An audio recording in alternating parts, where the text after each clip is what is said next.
Whitlock, Marcellus, Wiley on a wonderful Wednesday hump day. All right, let's roll out to LeVar Arrington's crib, and we're going to talk about Myles Garrett. Last time we saw him on a football field, he was slamming his helmet into Mason Rudolph.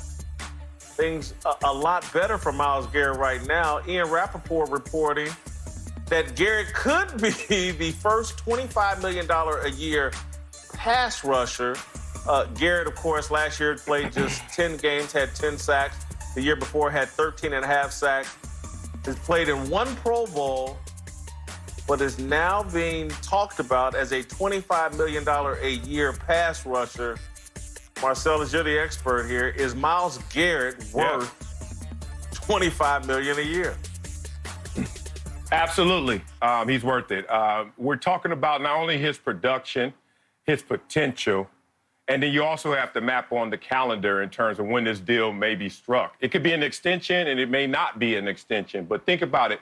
They already picked up his fifth-year option. So we have 2 more years, potentially even franchise situations. But 2+ years, you will see Myles Garrett be a guy who eclipses $25 million annually. And let's talk about his production, because I think a lot of times it gets lost in terms of what a defensive lineman is being on the field in terms of grade. In our D-line room, we used to always have this thing called sack rate. Coach basically wanted to know, if you started a game, what's the percentage chance you're going to sack the quarterback?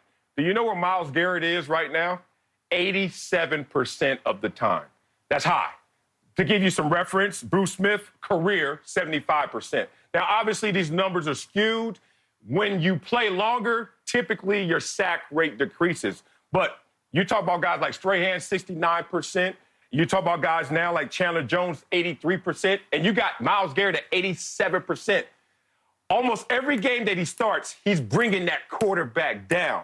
And they know that. Yes, he's had injuries. Yes, he had a suspension.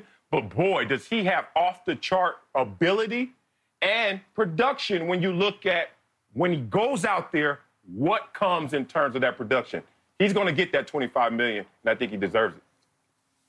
Yeah, I'm saying yes as well. I think my reasoning is different. It's based upon the consistency of what I've been saying when I discuss matters around Dak Prescott or any other player that is seeking to get a high contract, which is you are worth what your employer is willing to value you at.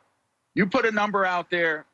If Myles Garrett's people are putting a number out there and that number is agreed upon by his employer, then the distinct relationship between the employer and the employee is saying that once we sign on this dotted line, our name's dry, the ink is dry, the T's are crossed, the I's are dotted. You're saying the agreement and the relationship between you, the employee, and you, the employer, says that this is my value to this company.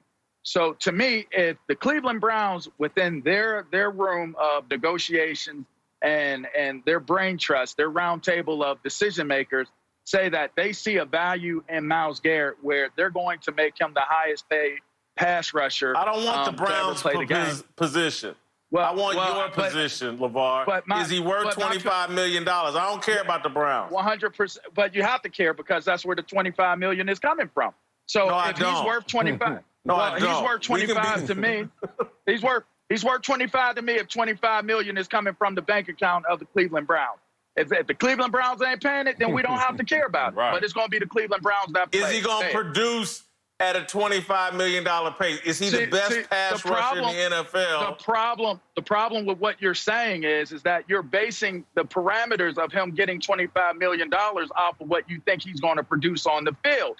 It is the value of what the Cleveland Browns believe him or perceive him to be as to why he's going to get that $25 million. People have been highest paid that have not been productive guys and still get paid. Odell Beckham has gotten paid. He hasn't been the highest productive type of guy, but he was valued enough to get the pay that he was able to get. Yeah, at one point, the Seattle Seahawks valued Matt Flynn at whatever ridiculous rate that it was. And people like me went on TV and said, hey, man, that's ridiculous. He ain't worth that. He didn't do enough in his previous job to justify that amount of money. That's the discussion we're having about Myles Garrett. I think Marcellus made a pretty good argument about his sack rate. And even when and look, I'm a critic of Myles Garrett. I think he's a flake and a goofball. I don't trust him character-wise in the locker room. But in terms of when you put that film on in a game, does he get to the quarterback? And I understand how important it is to get to the quarterback, and this guy does it consistently when he's available. Would I pay him this money? No, because I question his character. Will he be able to stay on the field in terms of doing dumb things that get him into trouble? He's like a different version of Vontaze Burfict. Vontaze Burfict does a lot of stuff out of malice and stupidity that gets him into trouble. Myles Garrett does things out of stupidity to get him into trouble on the field and could have more suspensions. But as a pure pass rusher, is he arguably the best one going in the NFL right now? Had he not been suspended last year, would that have been crystal clear with him probably having 16 sacks for the season? Probably. But to me, the character issues kind of say I would proceed with caution. And before I'd start talking about giving this dude some kind of major payday, I need to see one full year of this dude go through the NFL without any controversy, without anything that distracts from the team, without anything that hurts the team. Yeah, I mean, look, what you're talking about, I'm glad we could now hone our focus into. When you get on the field, what the hell are you doing? And only Shaq Barrett I've seen and Chandler Jones of recent memory is doing what Myles Garrett is doing. And part of that is availability. But in terms of, like, Shaq Barrett has 108%. That means not only is he going to get on the field and get one sack, he's going to be coming close to getting his second sack in most games. And that's a high click rate when you're talking about these guys. And just to throw in a little love for you guys, Myles Garrett has started 35 games and already has 38.5 sacks. 30.5 sacks in 35 games. You know how many sacks I had in my first 35 starts? 34. Just letting y'all know I should have got paid a long time ago, brother. Just letting y'all know how your boy did it. It was a real thing. Should have got $25 million a year as well. All right. Thank you, LeVar. Right. We got to keep it rolling. Isaiah Thomas, NBA Hall of Famer, a co-star in the Last Dance documentary. Isaiah Thomas from his crib. Speak for yourself from the crib, presented by Hyundai. More after this.